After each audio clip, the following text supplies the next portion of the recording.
Have you ever wondered why Big Mama's brisket is always so juicy, so fall-apart tender, so deeply flavored that you find yourself sneaking back to the kitchen at midnight just to get another slice? She's doing some things that most people have never seen in any cookbook, and today we're counting down all 35 of them. Number 35, the church sock drawer spice cabinet. Big Mama doesn't buy those little premixed seasoning packets. She keeps her own blend in a repurposed container, often an old coffee can or a mason jar, tucked somewhere in the kitchen.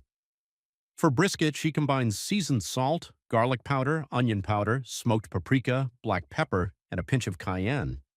She makes it in large batches because she's seasoning for a crowd, not a Tuesday night dinner for two.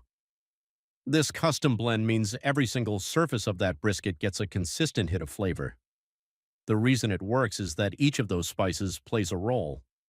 The smoked paprika builds color and depth, the garlic and onion powders penetrate the meat, and the cayenne wakes everything up without making it spicy. Mix your own blend and store it. You'll use it for everything. Number 34. The night before rubdown. Big Mama never seasons her brisket the morning of.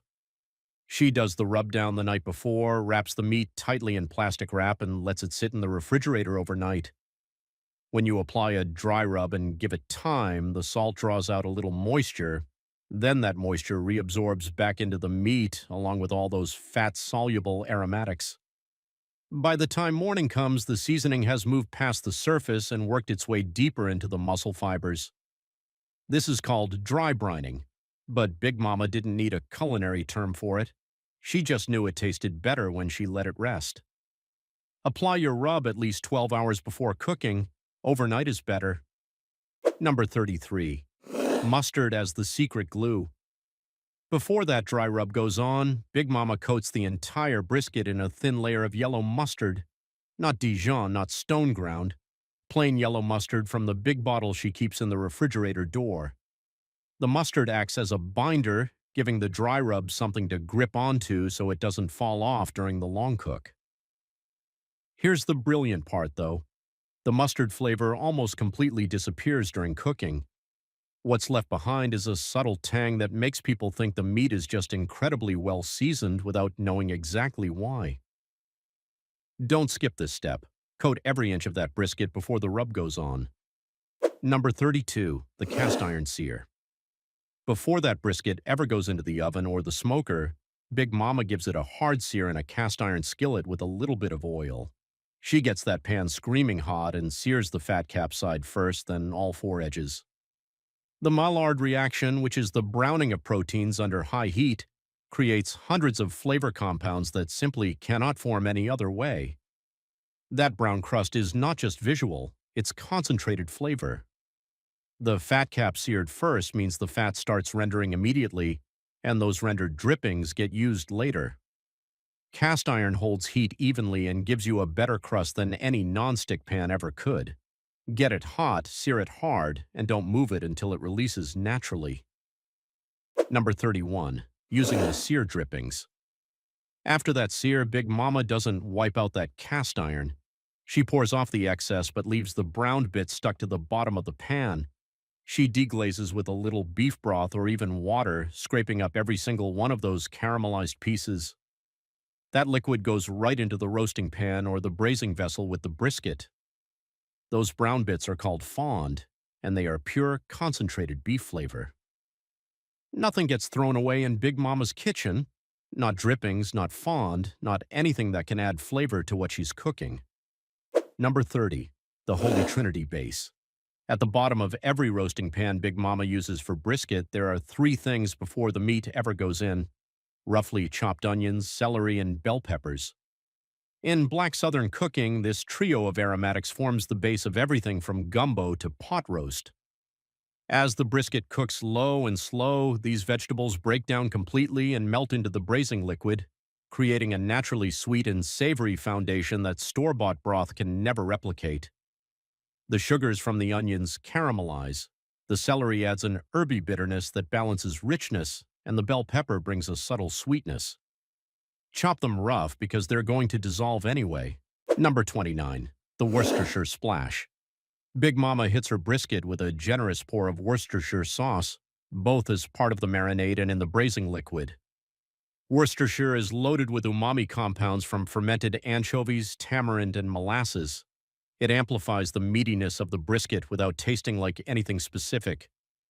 When people ask Big Mama what her secret ingredient is, she rarely mentions the Worcestershire.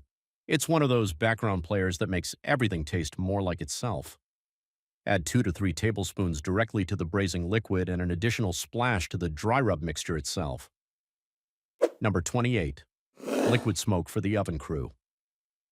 Not everybody has a smoker or a grill big enough for a whole brisket. Big Mama knows this. And for oven cooking, she adds a small amount of liquid smoke to her braising liquid. And we're talking about a teaspoon, maybe 2. That's it. Too much liquid smoke is one of the most common mistakes because it tastes harsh and chemical-like in large quantities. But the right amount, combined with smoked paprika in the rub, gives oven-braised brisket a genuine smokiness that makes people think it came off a pit. This is not a cheat. This is a practical solution that real black home cooks have been using for generations because everybody doesn't have outdoor space or the equipment. Number 27. The fat cap stays on. Big Mama never trims the fat cap completely off. She might trim it down to about a 1/4 inch if it's particularly thick, but she leaves it on. During the long, slow cook, that fat renders down and continuously bastes the meat underneath it. Every time the internal temperature fluctuates and moisture moves through the brisket, that fat cap acts as a natural protective layer, keeping the top of the meat from drying out. When the brisket is done, you can either remove the fat cap before slicing or slice through it so each piece gets a little of that rendered fat.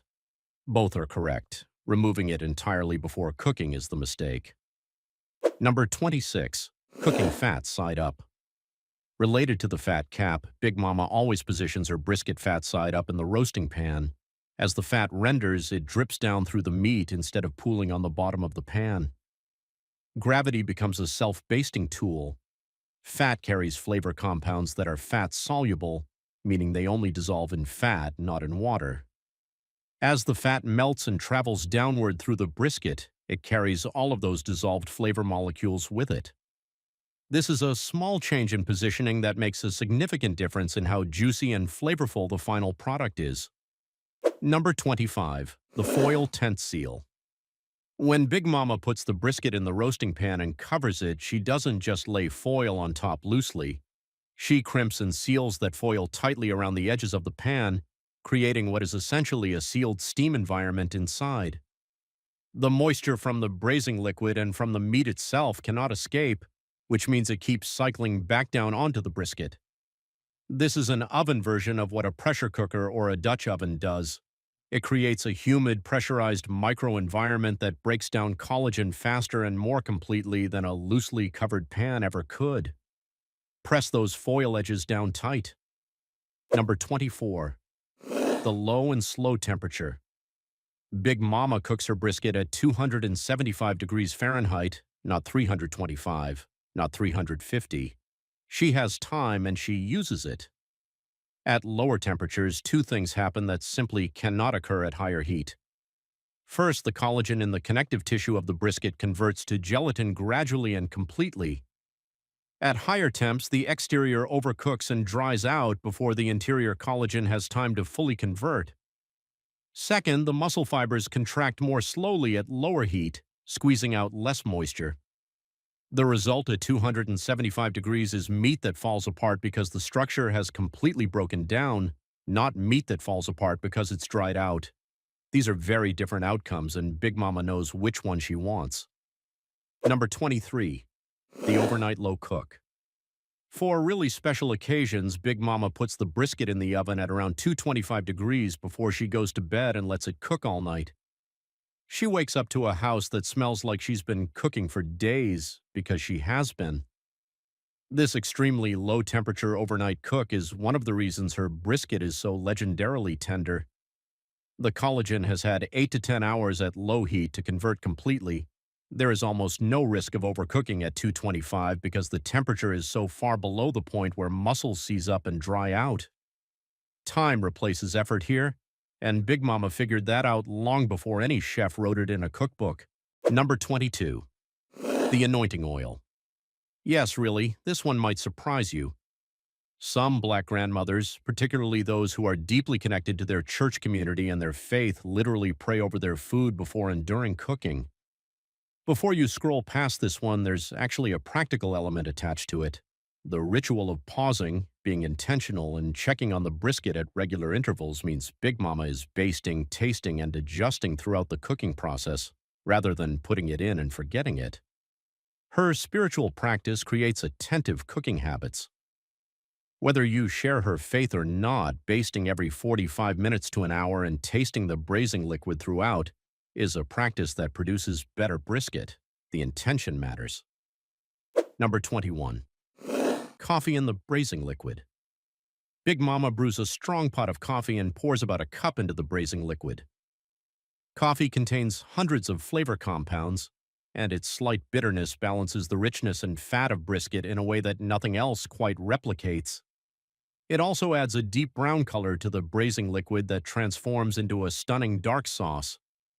The caffeine, tannins, and acids in coffee tenderize the surface of the meat and contribute to bark formation if you're finishing on a grill or in a high-heat oven. Use a dark roast, brew it strong, and don't be shy about adding it. This is a real Southern tradition that Big Mama has been doing since before cold brew was a thing. Number 20. The church Kool-Aid glaze. Stay with me here. Some grandmothers in the Black Southern cooking tradition finish their brisket with a glaze that includes the unsweetened powder from a red Kool-Aid packet, typically cherry or tropical punch flavor, mixed with brown sugar, a little butter, and some of the brisket drippings. Applied during the last 20 minutes of cooking uncovered at high heat, this creates a sticky, caramelized, deeply colored crust.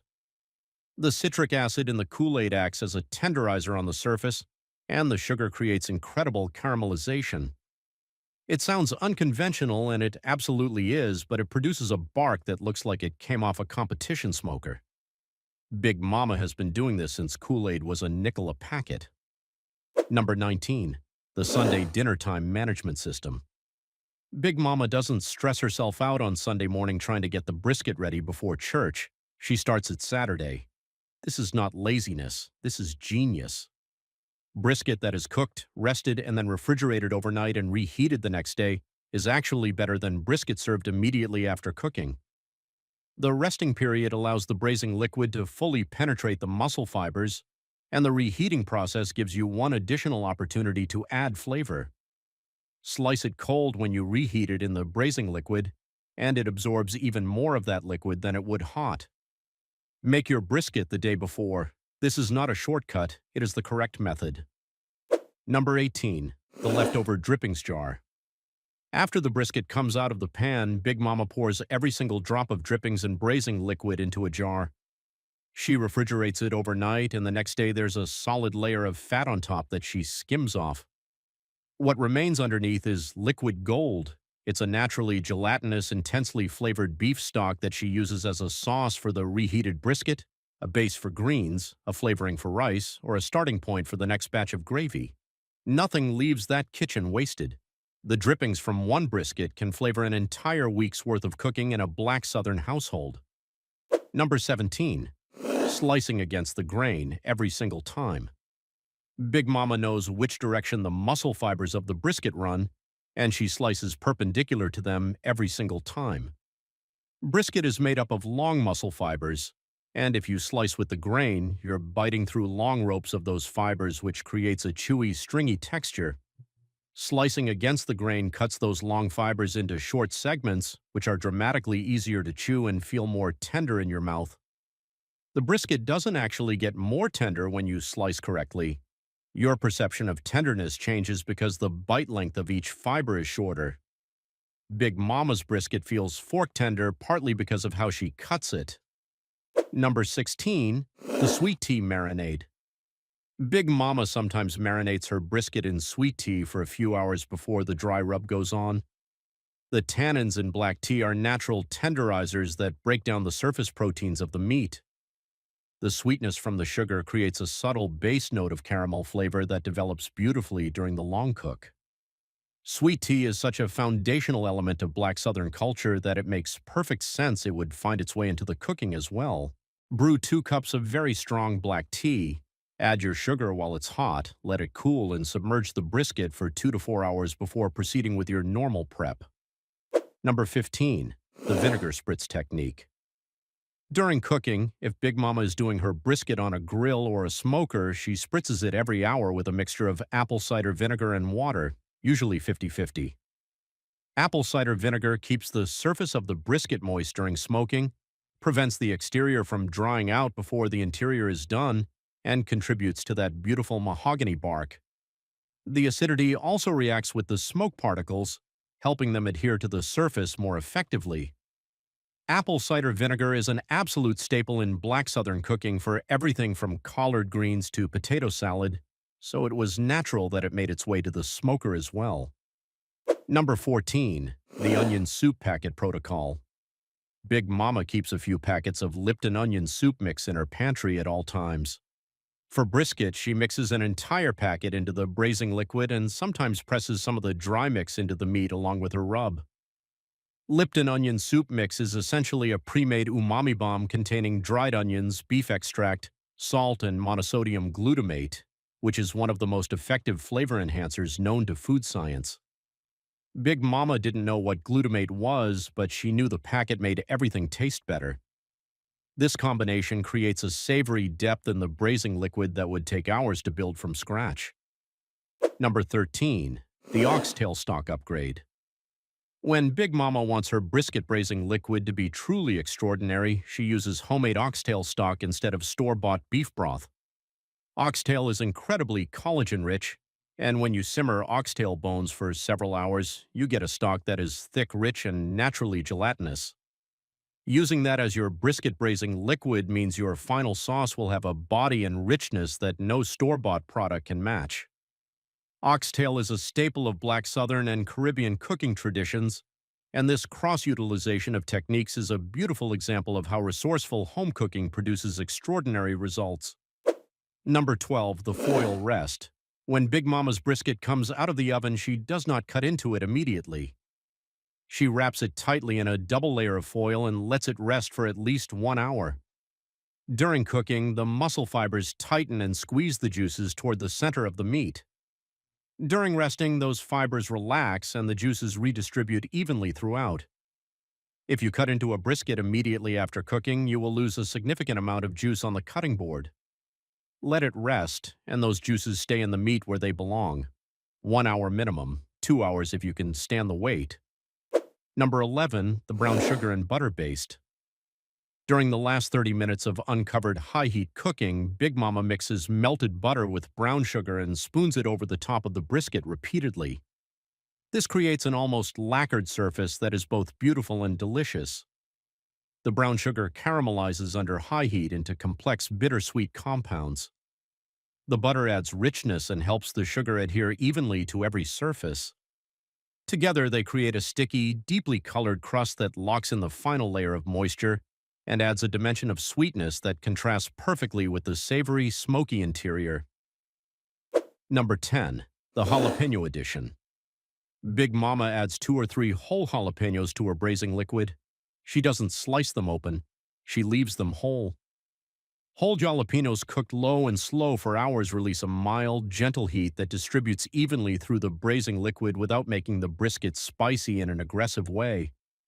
The heat from jalapenos is fat-soluble, so it integrates with the fat rendering out of the brisket beautifully. Removing the whole jalapenos before serving means you get the flavor and warmth without anyone biting into a whole pepper. This is a subtle heat-building technique that Big Mama uses to keep the brisket from being one-dimensional in flavor. Number 9. The peach preserve's secret weapon. A spoonful or 2 of peach preserves added to the braising. Liquid is a deeply Southern trick that adds a floral sweetness and a gentle acidity from the fruit that balances the richness of the beef perfectly. Peaches are iconic in Black Southern cooking, from cobblers to pork chops, and that tradition extends to brisket. The natural pectin in the preserves also helps thicken the braising liquid into a glossier sauce as it cooks down. Use good quality preserves with real fruit pieces, not the clear jelly style. The fruit pieces will dissolve into the liquid and add another layer of complexity. Number 8. The cast iron Dutch oven upgrade. When Big Mama is serious about her brisket, she uses her cast iron Dutch oven instead of a regular roasting pan. A heavy cast iron Dutch oven distributes heat so evenly that there are no hot spots where part of the brisket overcooks while another part lags behind. The heavy lid creates a tighter seal than foil, so moisture retention is better. Cast iron also retains heat at a more stable temperature than lightweight pans, which means the braising liquid stays at a more consistent, gentle simmer throughout the entire cook. This consistency of temperature is one of the most underrated factors in producing uniformly tender brisket. Number 7. The bottled hot sauce layer. Big Mama adds a generous pour of hot sauce directly into her braising liquid. Not to make it spicy, but because hot sauce, particularly vinegar-based varieties like Louisiana brand or Texas Pete, adds acidity and complexity that brightens the entire flavor profile of a rich braising liquid. The vinegar in hot sauce helps break down tough collagen fibers over the course of a long cook. It also prevents the braising liquid from tasting one-dimensionally rich and heavy. This is the same reason a squeeze of lemon makes butter sauces taste better. Acid cuts through fat and makes everything taste more alive. Number 6. The second wind braise. If Big Mama's brisket finishes early or she's cooking it the day before serving, she doesn't just leave it sitting in the refrigerator unwrapped. She submerges the cooked brisket completely in its braising liquid and refrigerates it that way. When she reheats it the next day, she brings the whole thing back up slowly in a low oven, still submerged. That second slow heating in the braising liquid allows the meat to absorb even more flavor, and the gelatin from the liquid further penetrates the muscle fibers, making the second-day brisket even more tender and more intensely flavored than it was on day 1. This is the real secret to her Sunday dinner reputation. Number 5. The smoked meat edition. When Big Mama makes her braising liquid, she often adds a smoked ham hock or a piece of smoked turkey neck to the pot along with the brisket. These smoked cuts release their smoky, porky, deeply savory flavors into the braising liquid over hours of cooking, infusing the entire brisket with that low and slow barbecue flavor, even if you're cooking entirely in the oven.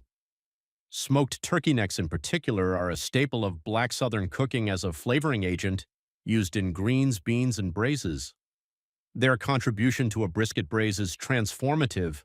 Add 1 smoked turkey neck to your braising liquid and taste the difference. Number 4. The Coke or Dr. Pepper braise.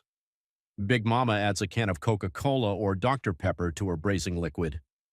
The phosphoric acid in cola is a powerful tenderizer, and the caramel color and high sugar content contribute color and a subtle sweetness to the final sauce. Dr. Pepper in particular has 23 flavor ingredients that create a complexity that is genuinely unique in a brisket braise. The carbonation also helps the liquid penetrate the meat more rapidly in the early stages of cooking. This is not a gimmick. Cola braising is a technique used across Black Southern cooking traditions for beef, pork, and even chicken because it works every single time. Number 3. The garlic insertion method. Before any rub goes on, Big Mama takes a sharp paring knife and cuts small slits all over the brisket, about an inch deep and spaced 2 inches apart. Into each of those slits she tucks a slice of fresh garlic and sometimes a small piece of dried onion. As the brisket cooks, those embedded pieces of garlic roast from the inside out, creating pockets of roasted garlic flavor distributed throughout the entire cut of meat. No matter how well you season the exterior, getting garlic inside the muscle itself is a level of flavor penetration that surface seasoning can never achieve. This is an ancient technique, and Big Mama learned it from her grandmother. Number 2. The rest in the drippings method. Instead of wrapping the finished brisket in foil to rest, Big Mama sometimes lets it rest directly in the braising liquid with the heat turned off. The oven cools down slowly around the brisket, which is still submerged in hot braising liquid. This gradual cooling in liquid means the meat never experiences a sudden drop in temperature that would cause the muscle fibers to contract again. The brisket stays loose, tender, and juicy while slowly absorbing even more of the braising liquid as both cool together. This technique essentially extends the cooking process through the cooling process And the result is a brisket that is softer, more flavorful, and more evenly seasoned than anything rested in foil could ever be. And number one, the secret Big Mama never tells. The real number one trick that Big Mama deploys for every single brisket she has ever made that has left grown people speechless and built her reputation across generations. She uses the drippings from a previous brisket. Big Mama keeps a jar in the back of her refrigerator, sometimes the freezer, with reserved concentrated brisket drippings from the last time she cooked one. When she starts a new brisket, those old drippings go into the braising liquid. The accumulated fat and gelatin from previous cooks creates a compound flavor that no first-time cook can replicate because it literally contains the history of previous briskets. Big Mama's brisket tastes like it was cooked by someone with 50 years of experience because in a very real sense, it was. Which of Grandma's brisket tricks will you be trying this week? Let me know in the comments section down below.